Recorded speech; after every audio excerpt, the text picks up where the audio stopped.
Hello दोस्तों, master study classes की इस ऑनलाइन दुनिया में मैं अरुण शर्मा एक बार फिर से आपका हार्दिक स्वागत करता हूं। आज जो टॉपिक हम पढ़ने वाले हैं वो रहेगा भूकंप। दोस्तों, क्या रहेगा? भूकंप।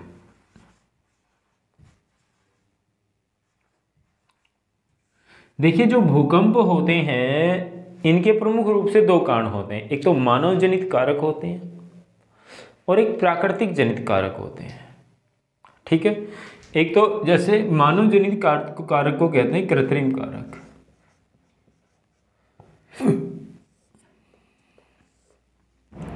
और प्रकृति द्वारा उत्पन्न जो कारक होते हैं उन्हें कहते हैं प्राकृतिक कारक।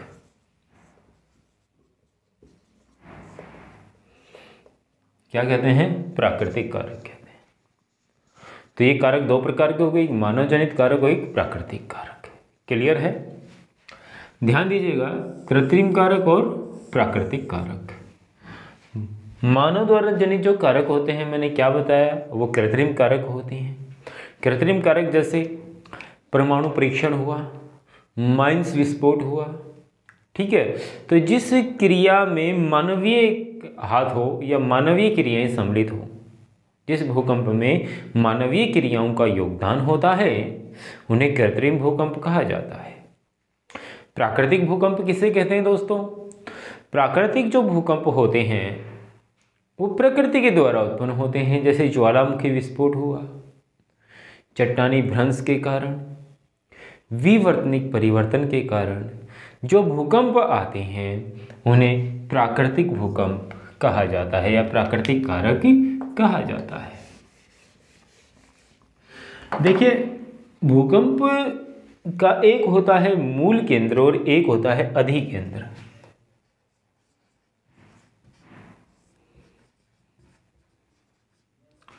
जैसे ये धरातल है, भैया हमारा शरीर है। ठीक है, तो ये पृथ्वी का धरातल जो बोलते हैं, ये ऊपरी भाग शरीर की ऊपर वाला हिस्सा धरातल है। तो पृथ्वी के शरीर के नीचे अर्थात धरातल के नीचे, जिसे हम कहते हैं भूगर्भ, पृथ्वी के भूगर्भ में वह स्थान जहां से भूकंपीय तरंगों का प्रारंभ होता है। पृथ्वी के भूगर्भ में वह स्थान जहां से भूकंपीय तरंगों का प्रारंभ होता है, उसे भूकंप का मूल केंद्र कहते हैं। तो यहां से भूकंप का प्रारंभ हुआ तो ये हो गया भूकंप का मूल केंद्र। और दोस्तों, जो मूल केंद्र है उसे हम उद्गम केंद्र भी कह सकते हैं। मूल केंद्र को क्या कह सकते हैं हम? उद्गम केंद्र भी कह सकते हैं। क्लियर है?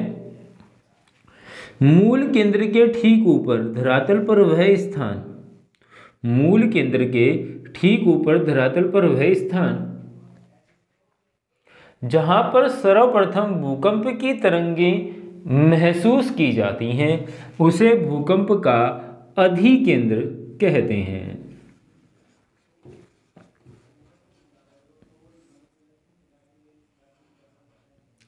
उसे भूकंप का क्या कहा जाता है? अधिकेंद्र कहा जाता है। मूल केंद्र के ठीक ऊपर धरातल पर वह स्थान जहां पर भूकंपीय तरंगों का सर्वप्रथम आभास होता है, अर्थात सर्वप्रथम वो तरंगें महसूस की जाती हैं, उसे भूकंप का क्या कहते हैं? अधिकेंद्र कहते हैं। तो यहां तक समझ में आ गया होगा। अब आगे देखिए, भूकंप मापने का यंत्र की यदि बात होती है कि भूकंप मापने का यंत्र क्या है, तो भूकंप मापने के यंत्र को दोस्तों सिस्मोग्राफ कहते हैं।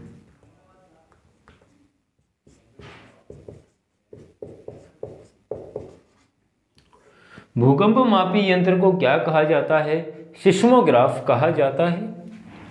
और भूकंपों के अध्ययन के विज्ञान को सिस्मोलॉजी कहा जाता है। भूकंपों के अध्ययन के विज्ञान को क्या कहा जाता है? सिस्मोलॉजी कहा जाता है। बात समझ में आ गई होगी। देखिए, भूकंप मापने का पैमाना यदि पूछा जाए आपसे, ये तो यंत्र हो गया। बात करें हम पैमाने की कि भूकंप मापने का पैमाना क्या है, तो भूकंप मापने का पैमाना रिक्टर स्केल है।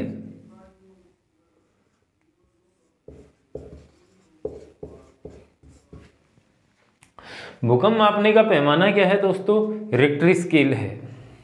क्लियर हो गया, क्या है बोलिए, रिक्टर स्केल। भूकंप मापने का पैमाना रिक्टर स्केल है। क्लियर हो गया, भूकंप मापने का पैमाना क्या हो गया मित्रों, रिक्टर स्केल हो गया। क्लियर हो गया, कोई कंफ्यूजन नहीं है। आगे देखिए, यहां से हम आगे बढ़ते हैं। ठीक, जो भूकंप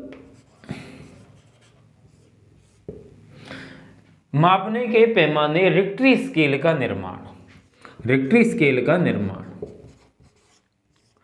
1935 में हुआ था।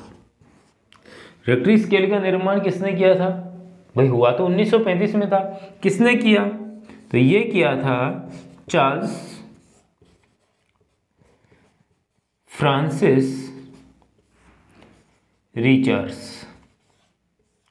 रिक्टर स्केल के निर्माणकर्ता कौन थे, Charles Francis Richer. Richter scale के निर्माणकर्ता कौन थे बोलिए, चार्ल्स फ्रांसिस रिचर थे। कौन थे बोलो, चार्ल्स फ्रांसिस रिचर। इन्होंने रिक्टर स्केल का निर्माण किया। किसका निर्माण किया, रिक्टर स्केल का निर्माण किया। क्या नाम था बोलिए, चार्ल्स फ्रांसिस रिचर्स। क्लियर हो गया, कोई कंफ्यूजन नहीं, सिंपल सी बात है। Charles Francis Richer Richter scale के निर्माण करता थे। क्लियर, अब आगे देखिए, इन्होंने इसका निर्माण कब किया, 1935 में। पिछली बार एग्जाम में आया था कि चार्ल्स फ्रांसिस रिचर कहाँ के निवासी थे।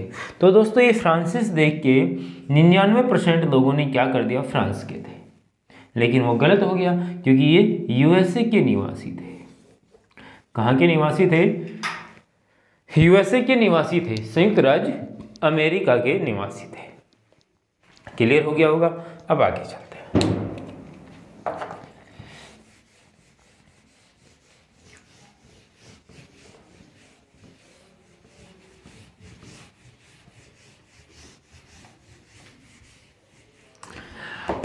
आपको ये बेसिक चीजें समझ में आ गई होगी कि भूकंप मापने का पैमाना क्या होता है, यंत्र क्या होता है, अध्ययन के विज्ञान को क्या कहते हैं, मूल केंद्र किसे कहते हैं, अधिकेंद्र किसे कहते हैं। अब हम गति करते हुए बढ़ेंगे भूकंपीय तरंगों की ओर, कि भूकंप की तरंगें कितने प्रकार की होती हैं। देखिए दोस्तों, भूकंप की तरंगें 3 प्रकार की होती हैं।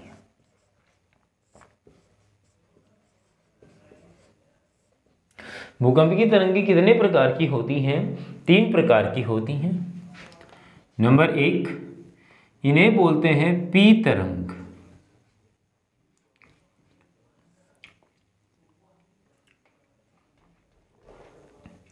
नंबर 2, एस तरंग। और नंबर 3,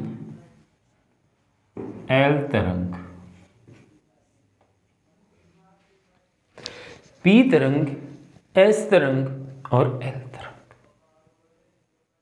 क्लियर है मित्रों, अब देखिए, पी तरंगों को प्राइमरी तरंगें कहा जाता है। ये भूकंप की सबसे तेज गति से चलने वाली तरंगें हैं, अर्थात ये बुलेट ट्रेन है।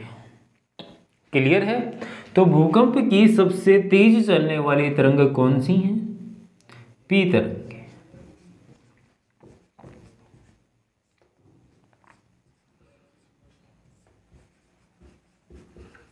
चलने वाली भूकंप की सबसे तेज चलने वाली तरंगें कौन सी है, पी तरंगें हैं। सबसे पहले पृथ्वी पर आकर यही हाय हेलो करती हैं। देखो, एस तरंगें। एस तरंगें क्या होती हैं, ये भूकंप की एस तरंगें हैं जो केवल ठोस चट्टानों में गति करती हैं। ये भूगर्भ में ठोस चट्टानों में गति करती हैं दोस्तों। भूगर्भ में सबसे ज्यादा चट्टानों को नुकसान एस तरंगों के कारण ही होता है। पृथ्वी के धरातल पर दरारें भी एस तरंगों के कारण ही आती है। इसके बाद है एल तरंगें। ये भूकंप की सबसे विनाशकारी और विध्वंसकारी तरंगें हैं। एल तरंगों को धरातलीय तरंग भी कहा जाता है।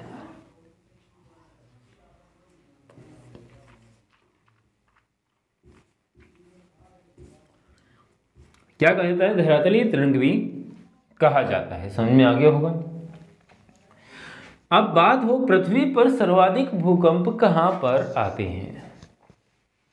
तो पृथ्वी पर सर्वाधिक भूकंप कहां पे आते हैं दोस्तों? तो पृथ्वी पर सर्वाधिक भूकंप आते हैं दोस्तों परिप्रशांत क्षेत्र में।